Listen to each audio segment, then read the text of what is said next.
ಮತ್ತು ನೆಕ್ಸ್ಟ್ ಬಂದು ನೋಡಿ, ನಾನು ಸ್ಲೀವಿಗೆ ಬಟ್ಟೆ ಎತ್ತಿಟ್ಟಿದ್ನಲ್ವ, ಇದು ಅವರು 3/4 ಹೇಳಿದ್ದಾರೆ ನೋಡಿ. ಈ ಥರ ಫೋಲ್ಡಿಂಗ್ ಹಾಕ್ಬೇಕಿದು, ಈ ಥರ ಇನ್ನೊಂದು ಫೋಲ್ಡಿಂಗು ಈ ಥರ ಹಾಕ್ಕೊಡಿ. ಅದು ಸುತ್ತಳತೆ ಬಂದು ತೋಳಿಂದು 8.5 ಇದೆ. ನಾನು 2 ಇಂಚ್ ಜಾಸ್ತಿ ತೊಗೋತಾ ಇದ್ದೀನಿ, 10.5 ಪಾಯಿಂಟ್ ಮಾಡ್ತಾಯಿದ್ದೀನಿ ಸುತ್ತಳತೆಗೆ. ಇದು ಬಂದು ಉದ್ದ ನೋಡಿ, ಉದ್ದ 16 ಇದೆ. ನೀವು 16ರಲ್ಲಿ 2 ಇಂಚಿಲಿ 2 ಇಲ್ಲ 3 ಇಂಚಿಲಿ 2 3 ಇಡ್ಬೋದು. ನಾನು ಇದಕ್ಕೆ 3 ಇಂಚ್ ಕೊಡ್ತಾಯಿದ್ದೀನಿ. 3 ಇಂಚು ಕಡಿಮೆ ಮಾಡಿಬಿಟ್ಟು ತೋಳಿನ ಕೆಳಭಾಗ ಶೇಪ್ ಹಾಕ್ತಾಯಿದ್ದೀನಿ ನೋಡಿ. ಒಂದು ಶೇಪು, ಇದು ಮುಂಭಾಗ ಶೇಪು, 2 ಶೇಪು. ಇದು ತೋಳಿನ ಫಿಟ್ಟಿಂಗ್ ಬಂದು ಅವ್ರದ್ದು 6 ಇದೆ. ನಾನು 2 ಇಂಚು ಎಕ್ಸ್ಟ್ರಾ ಇಟ್ಬಿಡ್ತೀನಿ, ಸ್ವಲ್ಪ ಲೂಸ್ ಫಿಟ್ಟಿಂಗೋಸ್ಕರ.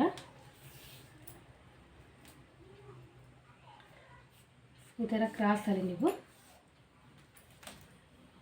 ಶೇಪ್ ಹಾಕ್ಕೊಳ್ಳಿ.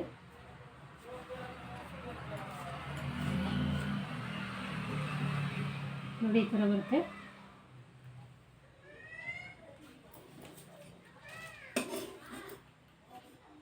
ಇದಕ್ಕೆ ಲಾಸ್ಟಲ್ಲಿ ಅವರು ತೋಳಿಗೆ ಪೈಪಿಂಗ್ ಕೂಡ ಕೇಳಿದ್ದಾರೆ.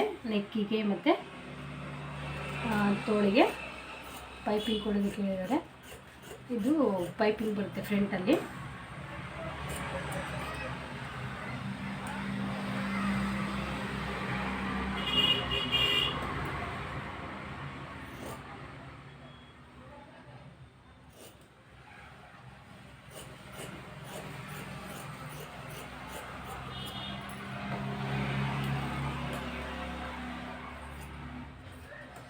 ನೋಡಿ, ತೋಳಿಂದು ಶೇಪ್ ಎಷ್ಟು ನೀಟಾಗಿ ಬರ್ತಾಯಿದೆ.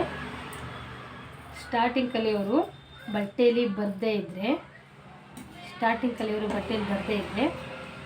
ನೋಡಿ, ಇದು ಮುಂಭಾಗದ ಶೇಪು 2 ಪೀಸ್ ಮಾತ್ರ ತೊಗೋಬೇಕು. 2 ಪೀಸ್ ಅಂದರೆ ನೋಡಿ, ಈ ಕಡೆ ಸೈಡಲ್ಲಿ ಮಾತ್ರ ಶೇಪ್ ಮುಂಭಾಗದ್ದು 15 ಇಂಚ್ ಎಣ್ಣೆ ಶೇಪ್ ಹಾಕಿದ್ನಲ್ವ, ಅದನ್ನು ಕಟ್ಟಿಂಗ್ ಮಾಡಬೇಕಾಗುತ್ತೆ. ಇಷ್ಟೇ ಮಾತ್ರ, ಈ ಕಡೆ ಸೈಡಿಂದು ಮಾಡೋಗಿಲ್ಲ ನೋಡಿ. ಇದು ಈ ಥರ ಶೇಪು ಎಕ್ಸ್ಟ್ರಾ ಇರೋದು ಕಾಣಿಸುತ್ತಲ್ವ, ಬಾಡಿ ಒಳಗೂ ಇದೇ ಥರ ಇರುತ್ತೆ. ಅಟ್ಯಾಚ್ ಮಾಡಬೇಕಂದ್ರೆ ಹಿಂಭಾಗಕ್ಕೆ ಅಟ್ಯಾಚ್ ಆಗಬೇಕು. ಮುಂಭಾಗದ್ದು ಶೇಪು ಮುಂಭಾಗಕ್ಕೆ ನಿಮಗೆ ಅಟ್ಯಾಚ್ ಮಾಡಬೇಕು ಫ್ರೆಂಡ್ಸ್. ನೋಡಿ, ಸ್ಲೀವ್ ಕಟ್ಟಿಂಗು ಎಷ್ಟು ಈಸಿಯಾಗಿ ನೀವು ಮಾಡ್ಕೋಬೋದು.